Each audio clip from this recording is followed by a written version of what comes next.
Hello everyone and welcome back to another video. Today we have the best Dumbphones of 2024. Yes, the year is not over, but most of the releases are. A lot of the releases are going to happen now in October, November, December, and during that time period, I use that time to test them. So I cannot give you my opinion whether you should purchase them or not in a best Dumbphones, but I'll give it to you in my review whenever I release. There's a lot of, buzz generating phones coming up, but again, they're not released yet, so we're going to have to test them and see if they live up to their promise. But today I'm going to give you 10 phones that I would spend my money on and why.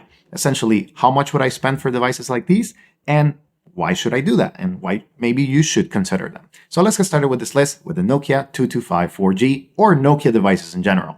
I would not pay any more than $40 for devices like these. These devices are not the best in build quality, but they are no frills experience. They have excellent battery life with 3 to 5 days, especially if you push them, and if you don't use them, you can go pretty much a week without having to charge them because they use a very basic operating system. This is good for text and phone calls. Essentially, if you want a burner phone, you're going on a camping trip, you want to detox for a little while, these phones are great. They're very basic. They're not going to allow you to get into Maps or Spotify or any apps, anything like that. It's just a very basic experience that you can get, and the cheaper you can get them, the better. I've seen them used for about $10 to $15, but if you want to buy them brand new, it will cost you maybe a little bit more, like $40 to $50. So there you go. Nokia devices, first category, very cheap devices, but very good. I would spend money on them. Then this is a placeholder. This is the TCL Flip 2. Not really, this is the Blue Flex, but I'm just showcasing this to you because I had to hold something in my hand. I'll be showcasing to you in the other video, in the review, essentially. So the TCL Flip 2, I reviewed it a few years ago now. It's been a year and a half since I had that review. And essentially, it's a no-frills flip phone that works pretty much everywhere. So if you get them unlocked, you are going to be able to work them through most regions, maybe in Europe and in Latin America a little bit better than in Asia. But these devices are excellent. Honestly, the TCL Flip 2 for $20 or maybe even $50 with an unlocking code, it's excellent. It works, it's fast, the T9 engine is pretty responsive, and it does have a camera, and you can customize it. If you want extra apps like Spotify or maybe WhatsApp, you're able to load those apps. It's a little bit more of an involved process, but you're able to do it. And I would definitely spend my money on that device because it's extremely reliable and extremely secure for the price that you're paying, which is about $20 to $50.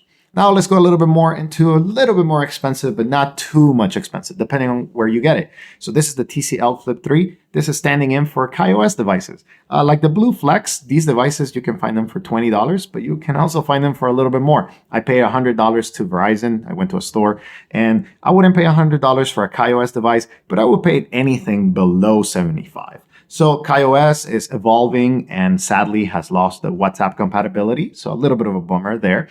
But I think there are still good devices with decent battery life, 2 to 3 days, especially if you don't use them a lot. You can even push them into 4 days. But what I like about them is that you have extra niceties like a podcasting app, like a Maps app, and they're still utilities, not like super time wasting or addictive games.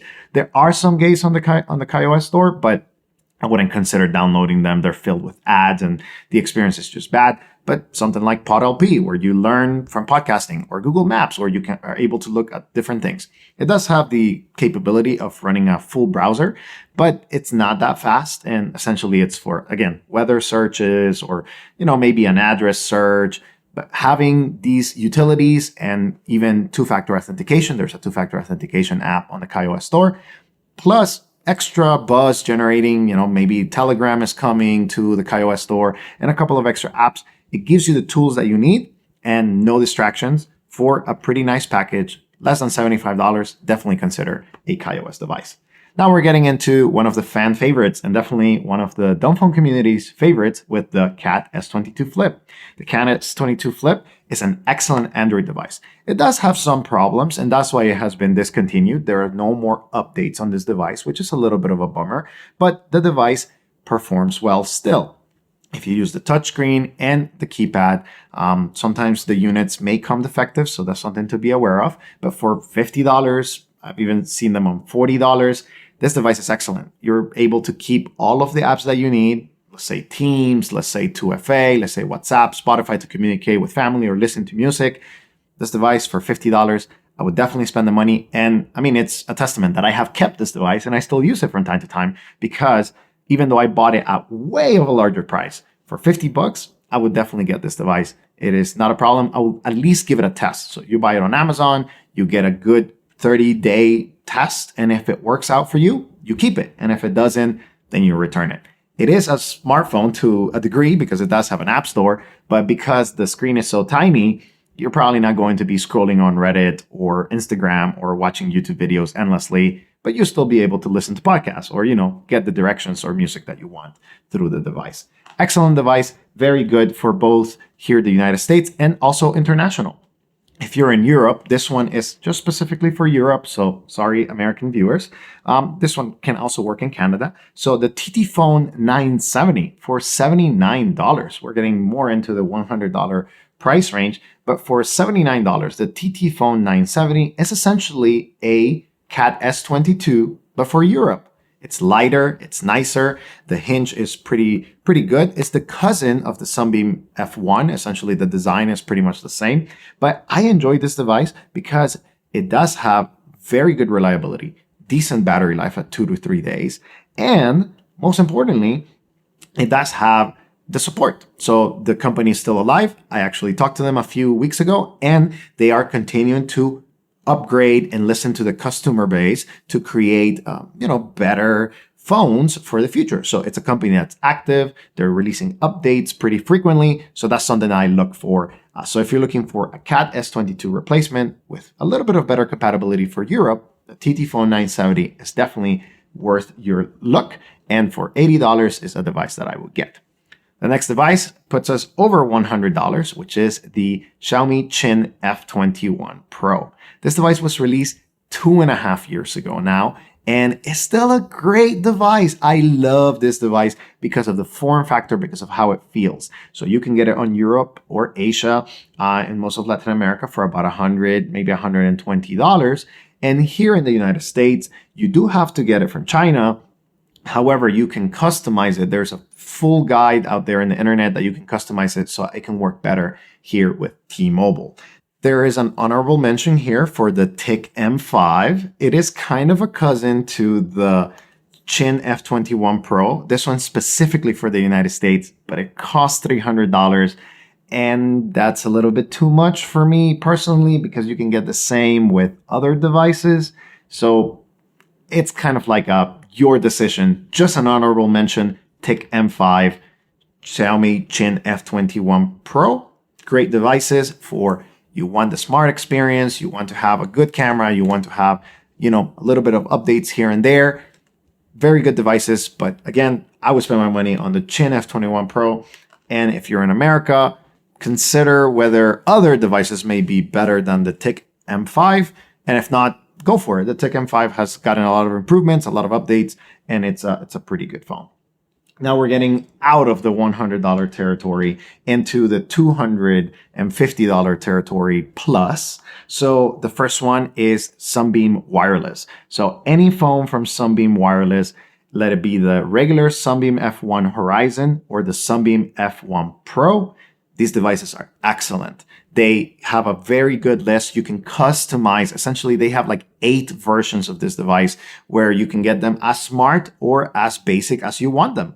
And I personally love that ability with a company that backs up their devices. They're constantly updating them. Your money is well spent with the Sunbeam Wireless company. So I personally use one of them, the Sunbeam F1 Pro. I switch back and forth between this device and the Jelly Star for my work purposes. And whenever I need a rugged device, something that I really want to feel good in the hand, or maybe I'm going to the outdoors, I take it with me just because I need phone calls and I may need maps. But that's about it. This device is just great. Very good company, very good ethos. They listen to the feedback. They even implemented a lot of new features into the devices because you guys gave them a lot of feedback and they made the hinge way better.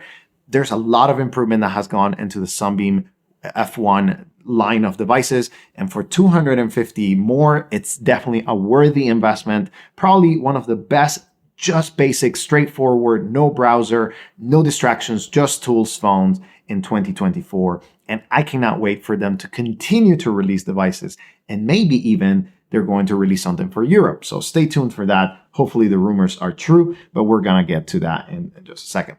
The next phone that we're going to go over is one of my favorite ones, and it's my daily driver for my personal phone, which is the iPhone 2.